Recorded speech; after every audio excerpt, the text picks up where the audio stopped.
guys and welcome back. So guys, ഇന്ന് നമ്മൾ എന്താണ് ഉണ്ടാക്കാൻ പോകുന്നതെന്ന് വെച്ചിട്ടുണ്ടെങ്കിൽ ഒരു റെക്ടിഫയർ ആണ്. സോ എന്താണ് റെക്ടിഫയർ എന്ന് അറിയാത്തവർക്ക് ഞാൻ പറഞ്ഞുതരാം.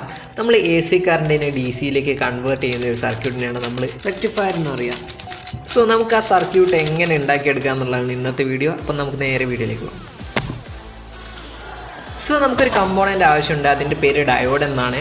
അപ്പം വളരെ ചീപ്പായിട്ട് നമ്മുടെ മാർക്കറ്റിലൊക്കെ കിട്ടുന്ന ഒരു സാധനമാണ്. ₹1 ₹2 അത്രയേറ്റേ വരുന്നുള്ളൂ ഒന്നിനാണ്. സോ ഇതാണ് നമ്മുടെ ഡയോഡിൻ്റെ സിമ്പിൾ.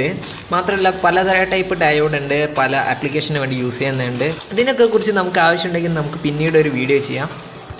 സോ നമ്മുടെ റെക്ടിഫയറിൽ തന്നെ 2 ടൈപ്പ് വരുന്നുണ്ട്. ഒന്ന് ഹാഫ് വേവ്, മറ്റൊന്ന് full wave. Full wave 2 type വന്ന് വരുന്നത്, ഒന്ന് സെൻറ്റർ ടൈപ്പ്, മറ്റൊന്ന് ബ്രിഡ്ജ്. അപ്പോൾ നമുക്ക് സെൻറ്റർ ടൈപ്പ് ഒന്ന് തുടങ്ങാം. അപ്പോൾ ഫസ്റ്റ് തന്നെ നമുക്ക് കിട്ടുന്ന 2 ടൈപ്പ് ട്രാൻസ്ഫോമറാണ്. ഇതിപ്പോൾ ഒരു 12-0-12 എന്ന് പറഞ്ഞിട്ടുള്ള ട്രാൻസ്ഫോമറാണ്.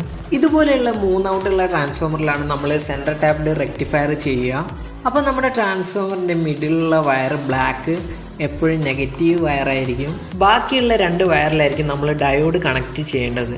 കണക്ട് ചെയ്യുമ്പോൾ ഡയോഡിൻ്റെ ആനോഡ് തന്നെയാണ് കണക്ട് ചെയ്യുന്നതെന്ന് കൺഫേം ചെയ്യുക.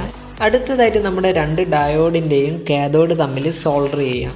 അപ്പം നമ്മുടെ സർക്യൂട്ട് അവിടെ കംപ്ലീറ്റ് ആയി. ശേഷം നമുക്ക് എ എന്ന പോയിന്റിൽ നെഗറ്റീവും ബി എന്ന പോയിന്റിൽ പോസിറ്റീവും ഔട്ട് കിട്ടുന്നതായിരിക്കും. 12-0 എന്ന് പറയുന്ന 2 ഔട്ടുള്ള ട്രാൻസ്ഫോമറാണ് ഇത്. ഇതുപോലെയുള്ള 2 ഔട്ട് ട്രാൻസ്ഫോമറിലാണ് നമ്മൾ കോമൺ ആയിട്ട് ബ്രിഡ്ജ് റെക്ടിഫയർ ചെയ്യുന്നത്. ബ്രിഡ്ജ് റെക്ടിഫയർ ചെയ്യാൻ നമുക്ക് 4 ഡയോഡിൻ്റെ ആവശ്യമുണ്ട്. ഇത് പെട്ടെന്ന് കാണുന്നതിന് കുറച്ച് കോംപ്ലിക്കേറ്റഡ് ആയിട്ട് തോന്നുമെങ്കിലും വളരെ സിമ്പിളാണ് മനസ്സിലാക്കി കഴിഞ്ഞാൽ. സോ ഇതിൽ നമ്മൾ 2 പോയിൻ്റ് വഴി എ സി ഇന്ന് കൊടുക്കുന്നുണ്ട്, 2 പോയിൻ്റ് വഴി ഡി സി ഔട്ട് എടുക്കുന്നുണ്ട്.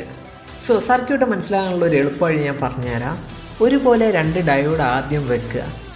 ശേഷം അതിൻ്റെ എതിരെയുള്ള 2 ഡയോഡ് ഒരേപോലെ വെക്കുക. കേൾക്കുമ്പോൾ കൺഫ്യൂഷൻ ആണെങ്കിലും ചെയ്യുമ്പോൾ കറക്റ്റ് ആയിരിക്കും. ശേഷം നമ്മളിങ്ങനെ സർക്യൂട്ട് ചെയ്ത് കഴിഞ്ഞാൽ കണക്ട് ചെയ്യാനുള്ള വയർസ് ഏതൊക്കെയാണെന്ന് നമുക്ക് നോക്കാം. നമ്മുടെ ഡയോഡിൽ ലൈൻ 2 പുറത്തേക്കാണെങ്കിൽ ആ സൈഡ് പോസിറ്റീവും, ലൈൻ ഒന്നും ഇല്ല എങ്കിൽ ആ സൈഡ് നെഗറ്റീവും ആയിരിക്കും. ശേഷം ബാലൻസ് ഉള്ള ആ 2 ടെർമിനലിലാണ് നമ്മൾ എ സി ട്രാൻസ്ഫോമറിൻ്റെ ഔട്ട് കണക്ട് ചെയ്യേണ്ടത്. ഇങ്ങനെയുള്ള റെക്ടിഫയേഴ്സും മാർക്കറ്റിൽ അവൈലബിൾ ആണ്. And thanks for watching. Sign out.